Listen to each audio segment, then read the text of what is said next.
Hi, I'm Don Schaefer, and welcome to the Program Manager 7-week workshop that's been designed to make you the best person that you possibly can. It is my thrill and honor to be a part of this with all of you. I know in these 7 weeks we are going to be reaching levels never thought possible by mankind. And I know this stuff works because I've spent the past 20 years working with people on the principles that we're going to be discussing here, because I believe that we were all created with a purpose in mind. And all of us have an opportunity, and we're going to talk about that tonight, an opportunity and a responsibility to achieve some of these areas. We've had various sessions here that we're going to be going through in these 7 weeks, but I'm going to go right into the introduction here, and I'm going to talk a little bit about the introduction to the program here so you get a good understanding. Okay, welcome to a 7-week journey to acquire the secrets of success and to achieve everything you've always wanted. Don't spend a single moment wondering if this Project Manager workbook will work for you. It can. Specifically, if you can take and do the work that will be discussed exactly as it's given to you. So this stuff here isn't just new stuff. This is stuff that people have been doing since the beginning of time. When the pyramids were new, people were doing some of the principles that we are going to be talking about here. You know, and that's where a lot of this stuff gets lost, and we're trying to bring it up and make it fresh, because if anybody is successful in life, in the course of history, we can be successful in our lives.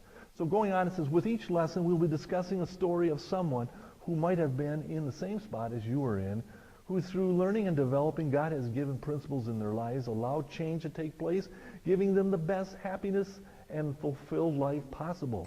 You will be challenged to possibly think a little differently, giving you an opportunity to walk through a narrow door that few make the effort to find. That's why I have to commend you for being a part of this, because this is a pathway that not many people go after. Many people just get complacent in life.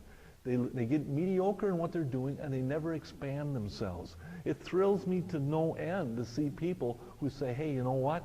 I want to improve things. You know, and I want to continue to improve things, because there's no top. There's no top to things. There's always higher levels. You know, and that's where the mature mind realizes that, as successful people are always trying to improve themselves. Okay, much of this will be taking one step at a time, and the results will be seen gradually as you put these principles into practice. For some, they will see and develop a better person of themselves, and for some, it will be taking them into places where they will find themselves completing an idea or project that has been on the back burner of their lives for a long time. So there's going to be various reasons people are part of this program manager. For some, it's going to be improving their lives completely. You know, giving them an opportunity maybe to be more dedicated, more committed, maybe more desirous to work hard and do these types of things. Or for some, it might be an area in their life that they might have wanted to do, say for the last 10, 20 years, never done it. You know, never had a motivation to do it. So this here will be a stirring process to allow them to be motivated enough to push this through and to do these things. Okay, and next paragraph it says, this workbook is yours to keep and is designed to be written in by you. Your ideas and thoughts should be written down in the class and at home. I am a firm believer that the answers to everything you need are inside you, and they just need to be gotten out. As you write things down, it will help you to be mentally connected to the project you are working with. So this is a crystallization of your ideas and thoughts, an opportunity for you to write down what you're going after and seeking.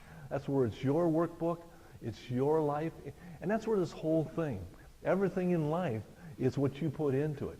And that's why we encourage you to use this book in any way you possibly can to become your life for the next 7 weeks.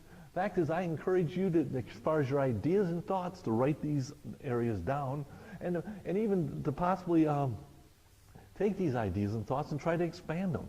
You know, using the book and whatever pages you can write on to expand these ideas and what you might want to do. You have one idea, okay, well, how can I do all these things? Writing them down, because you have no limit to what you can achieve in life. There's so much that's just around the corner. And if we can grab onto it and look at it in a different way, we possibly can see things in a wonderful way. Okay, last paragraph we had here in the introduction is, there are weekly assignments for you to do following each session class. I can't emphasize enough how important it will be for you to do these assignments and to be ready to report on them next week. Being involved in this project manager, you will become accountable to each member of the class and will become encouragement as you report on the progress you are experiencing. See, and that's where we're going to become accountable to each other. See, the beauty of life is people. By myself, I probably wouldn't do a lot. But I get myself in a position. See, wise people do this. They get themselves in a position where they're accountable to other people, and it becomes the motivation for doing things. I know myself, I meet with people on a weekly basis, and I have my projects, I have my ideas. We continue to expand these things, continue to talk about these things. But you know what? The time we meet, I always make sure I got my end of the bargain done, because I don't want to be coming to a meeting and say, hey, you know what? I didn't do what I said I was going to do. So we motivate each other that way. And that's powerful. That's where in these 7 weeks, this workshop is a beautiful thing if you make it that way. In your mind, you're going to be putting in your mind, I have to do what I said I was going to do. I must do my homework. I have to do my homework, because I'm going to be accountable to this class. And this class is demanding that I do my homework. That I do the exercises that we're going to be talking about here, because if you don't do that, if you soft sell all this stuff, all of a sudden it gets shoved aside and it's just another thing that you might have gotten involved in. See, this is going to be bigger than that, and it's up to you to make it bigger than that. That's why we encourage people to talk about what you're planning on doing, talk about the ideas, talk about what you're going through, because you got to give this life. This is just week 1. This is just the first hour of this workshop here. This is the beginning of, a 7-week period here, and you have to give it life. And the more life you can give it, the more anticipation you can give it, the more excitement you can stir up in your life, your ideas, and what you're doing as far as homework and all that, the more you'll receive out of it. And this is just a start. This is just a start, because what happens in life, people get inspired. And I talk about this all the time. I see it all the time. I work with people, talk with people, and all of a sudden there is an inspiration moment. Some people call it an aha moment, where they realize the possibilities of themselves and what they can achieve in life. All the possibilities that they were created for. And they say, hey, what in the world am I doing? What have I done in the past? I for sure don't want to waste my future. So therefore, I'm going to plug myself in. I'm going to do as much as I can, because the more I can do, the more I can stir up, the more I can get my arms around this stuff, the more I'm going to get out of it. And you know what happens then? The more you'll be able to bless the people that are around you. Because the world is looking for people that can grab onto life and live it the way it's meant to be lived. And that's where we're taking a project. We're going to manage that project. I believe every one of us is designed for a project in mind. We just have to manage it. And that's what we're going to take 7 weeks to manage it. Manage our thoughts, manage what we're going after. A couple notes I just have in mind here. I want to supply you with what you might be lacking in your faith. Hopefully in these 7 weeks, some people are lacking in their faith. I want to be able to supply what's lacking in that. I want to be a good navigator who will travel alongside with you these next 7 weeks. As your friend, I will prod you to grow. I will prod you. I will try to bring the best out of you. But there again, it's you wanting this to happen, because it's all inside you. Every answer, everything that's needed. I can't tell you what you all need because it's inside you. But I can help you try to get it out. Try to get this out of you so that you can become the person you were designed to be. Yeah, and I want to celebrate with you when it's all done, because your successes in life, I'm going to count as part of my successes. So you get great things happening in your life, and you talk about them, and you bring these up. I'm going to be shouting just like you're shouting, because your success is going to be my success. Because my end of the bargain is being able to lead you and coach you through these 7 weeks, and that's what we intend to do. So now we're going to go into a segment called It's Your Responsibility. And there's going to be words missing that you're going to need to plug in here. But number 1, it says you have the responsibility to ask only for an opportunity. See, we have responsibilities in life.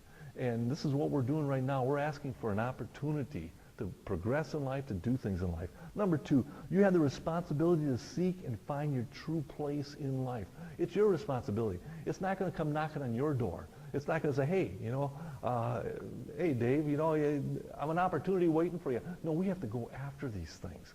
And it's our responsibility to go after it and find our true place. Number 3, you have the responsibility to write down compelling goals for your life. It's a structure.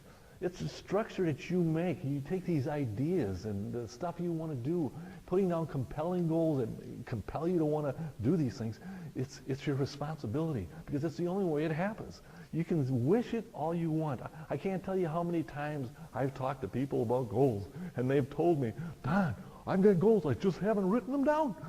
Well, I'll tell you what, they probably haven't done what they said they were going to do either, because you need to put structure. I know I love telling this story. I'm going to just go quickly do that, but I love telling this story. Would our Creator give a refrigerator to someone who did not have a house? That would make no sense at all. Because what are you going to do with a refrigerator without a house? No place to plug it in? It's just going to sit outside. The elements are going to make it rusty. It will be of no use at all. So why would our Creator give us anything in our lives if we haven't built the structure for Him to put it in? See, when we set goals up and put plans together, we build a structure. He can, things can happen in our lives, and it can be put because we have a plan. We have something laid out where it can be plugged into, and all of a sudden it comes together. But we have no plan at all. That's where so many people in life say, I don't know what the will of my Creator is for me. I just don't understand what's wanted of me. Well, what type of structure have you put together? Have you got anything to take anything? Because if I was to give a gift to you and you had nothing to take care of the gift I was going to give you, why would I want to give you a gift? But now if you could show me that you have a plan, that you have some place that, or if I give something to you, you're going to take care of it and make sure it's used in a proper way, easy, not a problem. I feel good about it. Here, take it. It's easy for me to do. But when I see there's no plan, it is hard. See, that's where it's our responsibility in life to build a structure, to set compelling goals. Okay, number 4, you have the responsibility to invest the minutes and hours of your life wisely. And see, we're going to be taking a look at that as we go through here because we do have a responsibility. What do we do with our time? Everybody's got the same amount. It doesn't matter how successful or how unsuccessful, everybody has the same amount of time. We're going to take a look at some of this stuff because we do have the responsibility to use our time wisely. Okay, number 5, you have the responsibility to visualize and attain the attainment of your goals in a rich, vivid detail.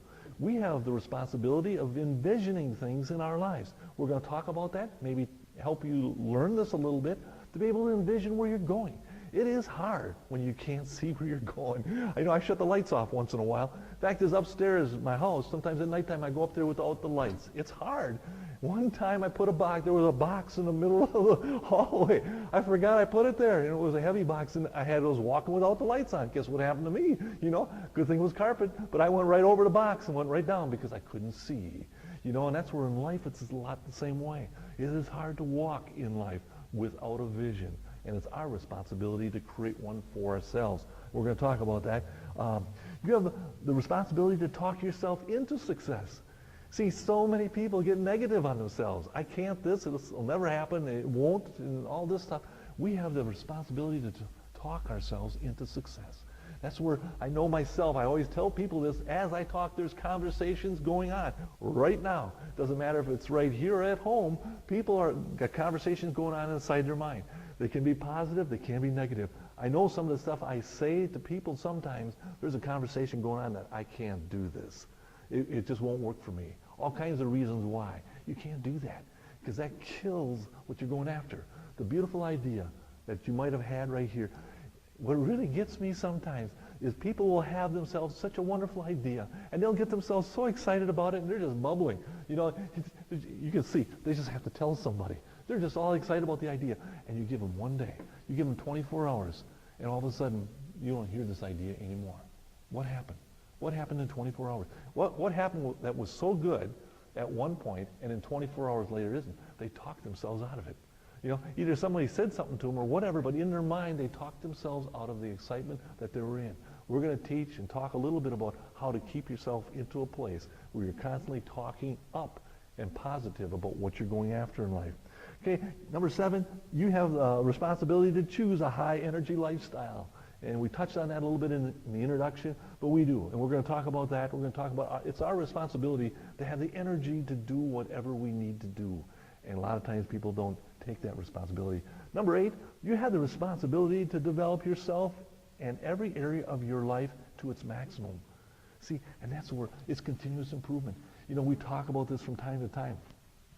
It isn't just, sometimes you graduate from high school, and I did, and many of you probably did. I thought it was done. At that time, I thought it was done. I went to college for a semester or two, but after that I says, what? Hallelujah, I don't have to study no more. I did my schooling and all that sort of thing. But you know what? It didn't take me long to realize that, you never stop learning. You never, the person who wants to stay healthy in life, mentally, you never stop learning. You never can stop growing yourself in areas. See, and that's where we're hoping in 7 weeks we realize this. This workshop right here is, and that's where my hat's off again to you guys, because it's saying that, you know what, I want to continue to expand myself. I want to continue to better all areas of my life. And we do this in all areas. We do it mentally, we do it spiritually, we do it physically. We need to continue to try to improve our life. It's amazing. I read a book recently. I get a little off once in a while, but this is talking about just exercise. And they're saying that people that are 90 years old can gain muscle and grow their structure and bone density by exercising. But in their minds, people sometimes reach a certain point and they say, it's too late for me. It's too late for me. It's never too late. It's never too late to increase your knowledge. It's never too late in any areas. But we have the responsibility to live a high energy lifestyle. Okay, and then we have, number 9. It says you have the responsibility to provide more value and contribution if you desire more rewards. Yeah, if you desire more, you have to add more to it. I'm going to touch on that a little bit tonight. But yeah, it isn't going to just come to you. You have to add to it. So many people sit back and say, give me, give it to me and stuff. No, it's what you place out. It's the efforts you make. There's a reward that comes back to you. And number 10, lastly, you have the responsibility to persist until you succeed. And that's what this 7 weeks hopefully will instill in you, because you do have the responsibility to persist until you succeed. We have too many quitters in life. When is it time to quit? I don't think it ever is time to quit. It's time to look at it. Sometimes it's time to learn from what is happening in your experience, but you don't quit. You continue. Sometimes you take a different path. I'm going after this right here, and things are not working out. I look at it, but you're not a quitter. You continue on in whatever you're going after to become the best that you can. And these are some of the responsibilities that we have, and hopefully we can instill inside of us. But each week, we're going to have a different topic. And this week, it is success. Choosing what you want. This is going to be the topic. Finding out what's possible in your life. Knowing that there's a champion inside you, just has to be discovered. And I throw a scripture out, and this week we had a scripture in Joshua 1:8. It says, this book of the law shall not depart from your mouth, but you shall meditate on it day and night, that you may observe to do according to all that is written in it. For then you will make your way prosperous, and then you will have good success. And that's where in the Bible, this is the only place the word success is used. But, it talks about being able to meditate and think on principles and things in life. And that's what we're going to do. We're going to try to get ourselves so we think on the ways and the principles that are necessary for us to continue to progress in life. And we will be successful, because this is guaranteed in life. And a lot of people don't take the time to do this, and therefore they're lacking in life. So it's hard for me. I try to show sympathy and empathy and all this stuff, with people when they give me their stories and stuff. But part of me in the backside of my brain is saying to myself, well, what have you been doing? Yeah, you've got circumstances and stuff like that, but what have you been doing to get yourself into this circumstance? Because there's principles and stuff that can be followed that wouldn't allow this to happen. Sure, it isn't something that one day all of a sudden you put a whole bunch of principles and you shove them into your life and say, well, I tried it. It doesn't work. Nothing changed. I did everything it was said to me to do in one day's time, and nothing changed. No, it's through the course of time. It's taking a little bit here and a little bit there and applying it to your life and gradually seeing the change. You change the way you think. You change the way you do things. Your excitement in life. You become the blessing rather than the curse. And that's where some people, it's just that way. You become the blessing because you have something of value to offer people. Just the way you live, the way you see things, the words that come out of your mouth, the encouragement you give, all this stuff. You become the blessing. The curse is one that grumbles and complains. It's always saying something, what life is doing to them and what life is going to do. That's a curse. Myself, I tend to want to stay away from curses, because what it does, it brings me down. But when I can get into a place where I can become the blessing, and that's what each and every one of us want to be. We want to be the blessing. But I do have some points here in each lesson, and I've got 7 points. And the first point is success is a planned outcome, not an accident. Okay, this is something we're trying to instill in the minds. This is the most important lesson you will ever learn. You must learn how to decide what you're going to spend the rest of your life doing. See, success in life is not an accident. It's a planned outcome. It's something that we're going after. It's a simple truth in life that a lot of people don't realize, because a lot of times people say, well, that person's successful because they were born in the right family. I don't know if you ever heard that. They were born in the right family. They're successful because they were born in the right family, because the family was teaching principles of success. So they are living in an area where they have learned the success principles. You know, and that's where I know I got a book at home. It's called I think it's The Mind of a Millionaire. And in this book it says everybody can be a millionaire, and I believe that. I don't know about you guys, but I believe everybody can be a millionaire, because you know what a millionaire has? A millionaire has a millionaire's mind. A millionaire thinks like a millionaire. And that's where I've read this, and I believe it, that you could take all the money away from Donald Trump, and he'd be flat broke, but he'd be a millionaire again. Why? Because Donald Trump knows how to be a millionaire. You know, and that's where in our life, this is a principle. Success is not an accident. It's the principles you've learned. It's how you think and how you manage your life. And if you can manage it in the right way and learn the right principles and put these things into practice, you can have what anybody else has in life.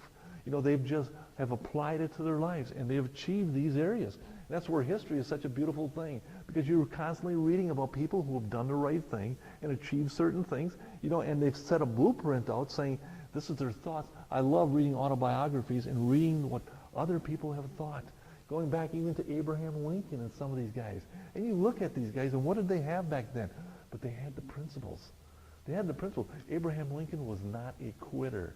You know, no matter what the circumstance happened, he had certain principles that he followed, you know, and made him successful in life. It's the same thing with us. But a lot of times this truth is shoved aside. People don't realize that success is not an accident. You know, it isn't an accident that people are successful. Number two, most people find it difficult to define success in their lives. What does success mean to you? Is it accomplishing God's will? Is it making the most of what you have? It is who you become? Is it living the life you want and the way you want to live it? Is it a journey? Is it a defined target in your life? Okay, so what is success? See, people have a hard time defining success unless you make it a practice of defining success. And that's where a lot of times in life I say, what are people doing with their lives? Because you surely should know what success is for you and what you're going after in life, or what are you doing with your life? What are you doing? Are you just hoping that everything just turns out fine? Or is it safe doing that? You know, maybe a person should take the time to say, you know, this is what success feels like to me. I can define what it means. And there again, I want to say this, and I want to say it good. I want to say it that success means something different to everybody. You know, and what happens a lot of times in our life is we take somebody else's definition of success and we make it ours. That is hard. That is hard living that type of life, because it was never meant for you. You know, it was something that somebody else might have done or said, and all of a sudden, because you haven't taken the time to figure out what success is for you, you say, oh, well, I'll do this. But it doesn't fit you one bit. You were never designed to be that person. You know, and so you are struggling, trying to achieve things, trying to do things, trying to get peace in your mind because you've got somebody else's definition of success was never meant for you. And that's where it's important for us to really say, and I'm hoping, you know, this will be part of our homework going on here, but I'm hoping we can take a real good thought. What is really success? Because what if you're taking a journey and going someplace, when you get there, I never really wanted to be here?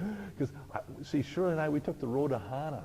We were in Maui one time, and they got what's called the road to Hana, and I don't know if you ever heard of that, but it's a long road, and it's very windy. The fact is, I had to allow Shirley to drive the car because she was getting car sick just by the car going like this, so she was driving. So, but when we got to the end of the road, it was like a black sand beach, and it had some type of building there, and I'm sitting there, why did we spend a half a day going to Hana? You know, I mean, this made no sense at all to me. We came back, I'm sitting there, and they got all these t-shirts. I drove the road to Hana. Well, good for you, you know. See, I didn't see that as success at all. And that's the way a lot of people live their life. You know, they're on a road to someplace, when they get there, they say, why in the world was I ever on that road? This isn't success. Somebody told me this was, and it might have been for them, but it's not for me. So I better be on the right road.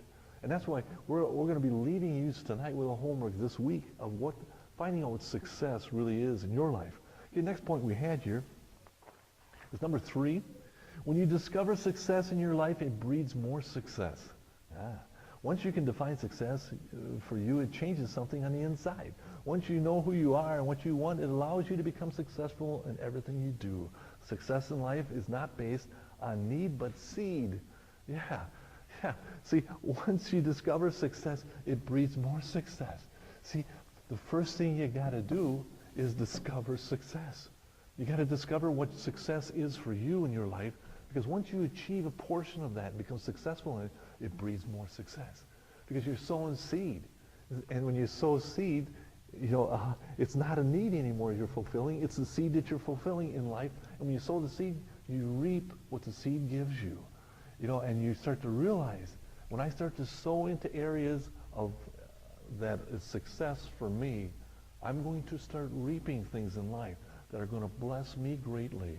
And the beauty of life is, once we can identify success, and once we can be going after this, we enter into a restful period in life. Because a lot of people struggle. They're constantly fighting in life. Once we find our purpose and understand what success is for us, it starts to become easy. It starts to become just who we are and what we do. And life starts to take a life of its own, because all the gifting and all the blessings that your Creator has designed for you to fulfill that purpose will be lined up and coming in your direction. See, and that's where, once you discover what true success is for you, all of a sudden you put a lot of stuff into operation, because you're going to be putting a structure together. You're going to be able to obtain that refrigerator. You're going to obtain the things and blessings that He is wanting to give you, because you are structured in a way that He's wanting you to be built. And He structured you in a way, in a direction that you are to go after. And all of a sudden, your success will breed more success. And that's where you see people sometimes that become successful. It doesn't matter what they touch. Everything turns to gold. It doesn't matter.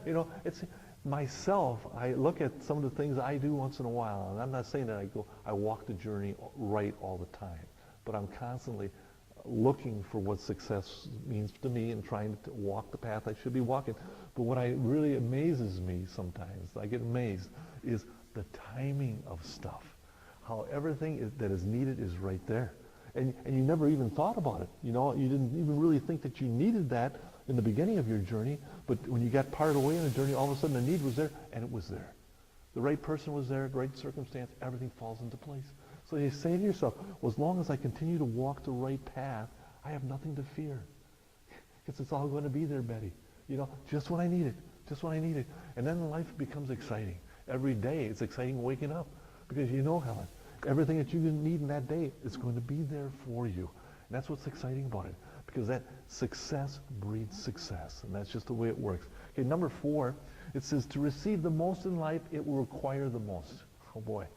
To obtain success, it has to cost you. When trying to get something for nothing, you become nothing. You play the hand that was dealt to you, but unlike cards, every hand can be turned into a winning hand. See, when we enter into life, we have to realize that to receive the most out of life, it's going to cost you. And that's just the way it is in life. It seems like, and I don't know about you guys, but to obtain anything, it takes a tremendous push in the beginning, because you have to get things rolling. It's like the locomotive. You have to get it rolling before it develops momentum. So it's got to cost you a lot of energy and a lot of push. In these 7 weeks, taking a path of success and going after things, it's not going to be easy. This stuff is, it seems like there's a death wish sometimes in ideas and stuff that you try to do. People will get a plan, I'm going to do this for the next X amount of time like that. It seems like there's almost like a death wish in that idea, because it seems like in the beginning, everything is working against you. It takes a lot of push. It really does. But those that can put the effort into it and put the investment into it, because the more of you invest into what you're doing, the more you're going to get out of it, and the more you're going to get past that hump, and you're going to get to yourself where it starts to become easy. I don't know about you guys. I do exercise once in a while. Actually, I have some things I do regularly, but I've noticed this about exercise. You know, it seems like the first time I do things, it is hard, and I hurt. I hurt, sometimes all over. See, like sit-ups. I'll just use that as an example. If I don't do sit-ups on a regular basis, and I go for like a couple of months, and all of a sudden I get this brainchild saying that I need to start doing sit-ups again, I got to be very careful, because my stomach could be sore for a week. You know, where you go like this and touch your stomach. I don't know if you've ever exercised a muscle where it's gotten like that, where it's like this. So I say to myself, you know what? I better do this a little bit all the time so I don't get myself in that condition. See, and that's the way it is in a lot of the stuff. But once you get to doing it, it doesn't matter. It doesn't matter how hard you want to do this, it won't be sore. You know? I mean, it's like you've conditioned yourself to do what you're doing. And that's what has to happen here. It's going to take an effort. Because if you don't put an effort into it, it won't happen. The more you can invest into it, the more you're going to get out of it. The more time you can put. It's interesting. I read the story about, Lindbergh, Charles Lindbergh. Anybody remember Charles Lindbergh? What did he do? He flew around the world. Charles Lindbergh did. But the story was a beautiful story, because it was a story, and it was another guy that was with him, and they were traveling, you know, by plane, and they would deliver things and stuff like that. But his plane, I think it was a Spirit of St. Louis or something like that, was being built on the West Coast. So when they would drop off different packages, he'd go and he'd check out this plane, you know, and see what they're all doing and stuff, because he was planning a trip around the world. Well, when they would do this, they would stay overnight in a hotel. And this guy roomed with Charles Lindbergh, you know, and he wasn't that great back then. He was just a guy.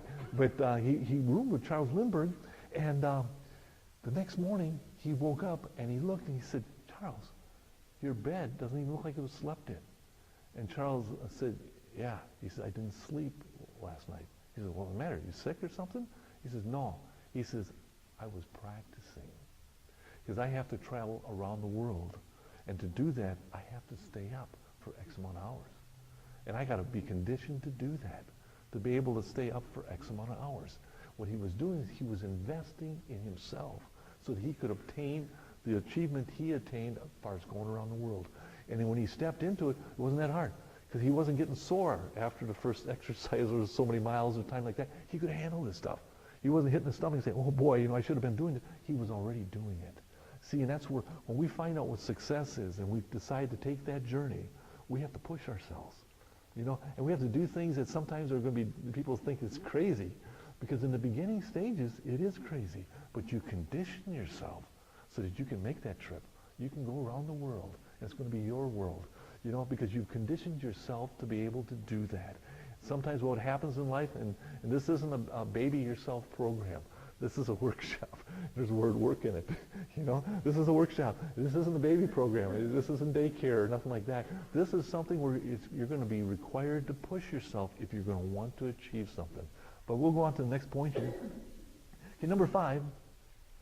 Okay, you are where you are today because of the choices you have made. The choices. Your choices reveal who you really are.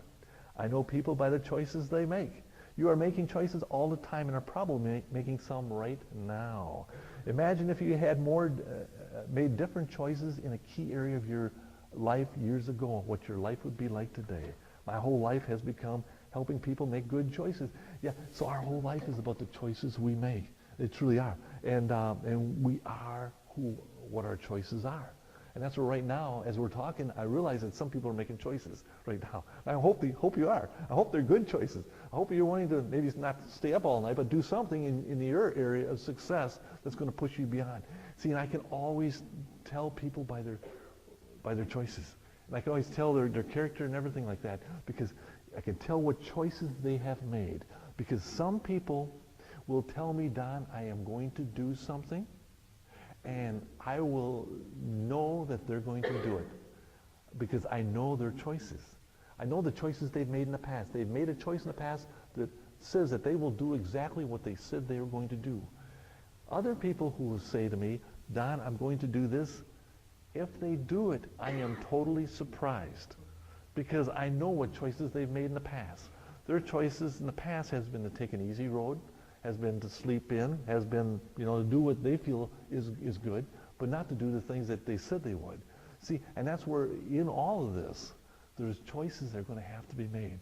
And that's where I'm encouraging you right now to make some choices, to really dedicate yourself into going after what you want to achieve in life. Because we're only given an X amount, a window of time to achieve in life. And it's ticking. It's ticking. You know, and that's where myself, I'm trying to take this 7 weeks. I'm going to be right along with you guys. Because there's an area in my life that I look at as success that I'm going to try to press into. Thought about this for a long time. Been working in other avenues of success, but I'm going to take this area and I'm going to push into it. We'll be talking more about that maybe next week when we do our homework here. But I'm going to go move on here. Next point is number 6. Okay, many are making excuses while others are making progress. Oh, isn't that the truth? Okay, what is your excuse? You could be making excuses while others are making progress. Excuses and responsibility can't coexist. You know, excuses and responsibility can't coexist. It's either one or the other. It's very easy to say I'm not responsible. It's a sad thing that excuses can become a habit. Starting now, I want to create an excuse-free zone. See, what's going to kill a lot of this in life is excuses. And a lot of people have them. Many people do. Some people, their excuses are their best friend, you know, because they never have to do anything because they've got an excellent and wonderful excuse for not doing it. And for you to truly be successful in life, you need to create an excuse-free zone in your life where there's no excuses. You know, where whatever is necessary to be done, you do it. No excuses. No excuses. You know, whatever you've committed yourself to doing, this is what you do. You know, you don't sell yourself short. The hardest person you're going to be on is yourself. It's going to be on yourself. Because what happens with excuses, they become a habit. And all of a sudden, everything in your life becomes an excuse. Pretty soon, you know, you're 80, 90 years old, and you know, I would have done this, and could have done this, and should have done this, but, you know, this, that, and this, and that. But you get yourself in a position where there is no excuse for me being irresponsible. You know, I need to be responsible in all areas of life. I need to be responsible of myself. I can't blame my parents. I can't blame circumstances. I can't blame the government. I can't blame anything but myself. It's my fault. If I shake up a gallon of milk and nobody turned the cover on that milk and milk starts flying out all over the room, I'm not going to make the excuse that somebody else didn't turn on the. I'm going to say to myself, I am responsible enough to know that I should have checked that cover before I shook that gallon of milk. See, we have to be responsible. The circumstances that happen to us, because otherwise excuses will kill us. They will kill your ideas, they'll kill your dream, they'll kill whatever it is that you're going after, because there's a lot of excellent excuses that people go along with. People will sit there and say, you know what, Brian, I can understand your excuse. You know, I understand that, you know, you can't do this and you can't do that because you get yourself a wonderful excuse, and I sympathize with you and all that. But in my mind, I'm saying, you know, there really is no excuse. You know, there's things that we can be doing and there is no excuse. We have the responsibility to press on to make sure that we do this. You know, you go to these, I forget what those are called, with a paraplegic Olympics. You know, sometimes they wear shirts that say, what's your excuse? You know, and that hits me, because what is your excuse? I mean, there's people that are doing things that don't even have the capabilities that we have, but they're getting it done. Because why? Because they don't accept excuses, and we shouldn't either. We have the capability of greatness in our lives, and we need to go after it. Okay, number 7, moving on here. Last one, it says, there are 2 types of people in this world, the feelers and the doers. I want to explain this, and I will hopefully do this in a good, tactful way, because it is so true. There is the feelers and there are the doers. And some of you are probably saying, what in the world are you talking about, Don? And which group do I fall in? Well, I can't really tell, but you probably can tell for yourself. And we'll go through and explain this a little bit. The feelers only take actions when they feel like it. They only take actions when they feel like doing something. If they don't feel like doing something, they won't, because they don't feel like doing it. Feeling-driven lives are shallow and lack character, conviction, and maturity. See, because if they don't feel like doing it, they won't do it. And this is a feelers type life. You know, and that's where whatever circumstance comes up, whatever program comes around or whatever it is, okay, I will do this only if I feel like it, but if I don't feel like it, I won't do it. I know my boy one time, he had a party of a bus, he took a bus to a ball game, and he had to get X amount of people to fill this bus. because they have to shell up money ahead of time to get this bus. And he comes to me, he says, Dad, he says, I can't get anybody to commit. I can't get anybody to commit to going to the ball game. So what am I supposed to do? Put the money out there and have these guys not show up? I said, you know what, Jason, this is a good lesson. Because this is a good lesson of a group of people that only do things when they feel like doing it. And they're going to wake up in that morning and see if they feel like going to the ball game. And a doer is the flip side. A doer will be a person who says, yes, I will go to that ball game. You can count on me. Because a doer will do things because they need to be done. A doer will do things that they don't feel like doing because they know that when they do it, in the process of doing it, they will feel like doing it. I don't know if you've ever been to that point. I have done things in my life that I did not feel like doing. But in the process of doing it, by the end, I felt like doing it. See, doers know this. That's a level of maturity. And that's where in this process of what we're doing, we have to become doers. We have to be able to take this area of success, whatever the project might be that we're trying to manage in our life.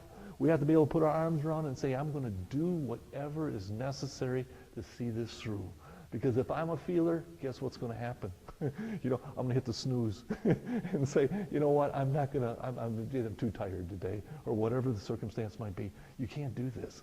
Not if you're going to achieve what you're going after. You have to be a doer. And we have to take that type of responsibility in what we're doing. So this ends this part of here. I'm just going to talk a little bit about the homework. Okay, our assignment for our session 1 here. Okay, next week, I'm going to encourage you at home to do this also. Number 1 is write down your definition of success and failure. Okay, so sometimes to find success, you need to understand what failure might be in your life too, because failure sometimes is a motivator to make you successful. So what I want you to do is to take a good look at your life and your desires and the areas that you're going after and define it. Try to get a definition of what you see as success in your life. Okay, number 2, write down the areas in your life that you can control. Okay, I know one area, one guy told me, he says, there's a lot of things you can't control, but you can control yourself. Because yourself and what you do in your body and how you handle things, you can control that. You can't control the government, you can't control the weather, you can't control a lot of things, but you can control you. So what you need to do is write down the areas in your life that you can control, which is most everything. Okay, number 3, write down the areas in your life that you have no control. Okay, so getting an understanding, there's areas that I can't control. I can't control other people, I can't, these things. Because when you get an understanding of what you can control and what you can't control, you don't spend a lot of time worrying and getting all bent out of shape of what you can't control.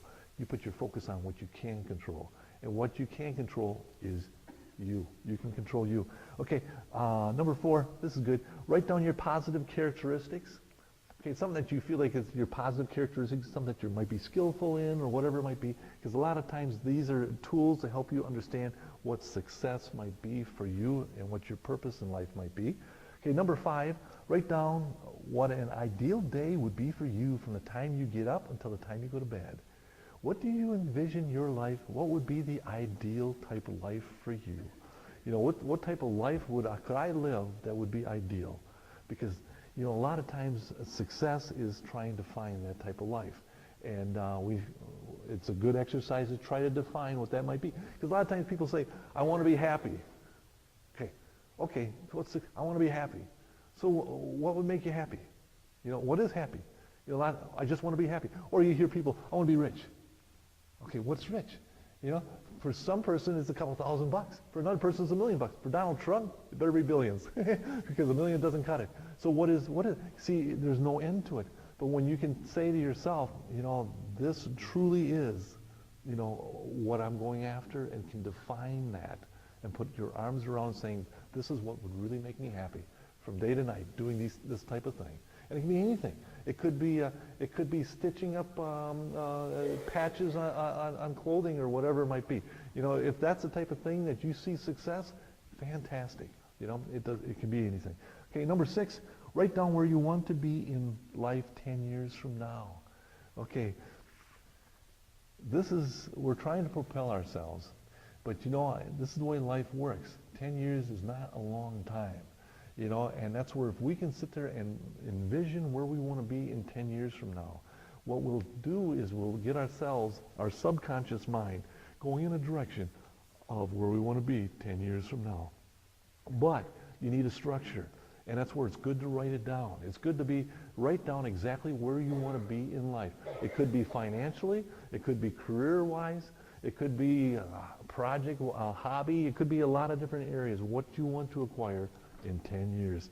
And number 7, write down the project you want to achieve and why you do. Okay, so if you're taking on a project in these 7 weeks, and there again, this is entirely up to you. What you get out of this is always going to be entirely up to you. We're just going to be the cheerleaders along the sideline. But to be able to put down what you want to go after or to achieve, or what to use this for. And then there again, it can be big and it can be small. It can be a huge project, or it can be, I know one lady mentioned to me that she's got boxes of pictures that go back to the 1970s. And she wants to organize these and set them up so that they're by the year in books and all that sort. She's been wanting to do this for the last 30, 40 years. But she wants to make this a project. Fine. If this is something that you find yourself successful in and whatever, that is fine. There isn't going to be no argument. And that's where we always try to make it in that way, because we're not trying to beat somebody up going after something that is not them to go after. What's success for you is not success for me. What's success for me is not success for you. So get yourself in a position that fits real well with you.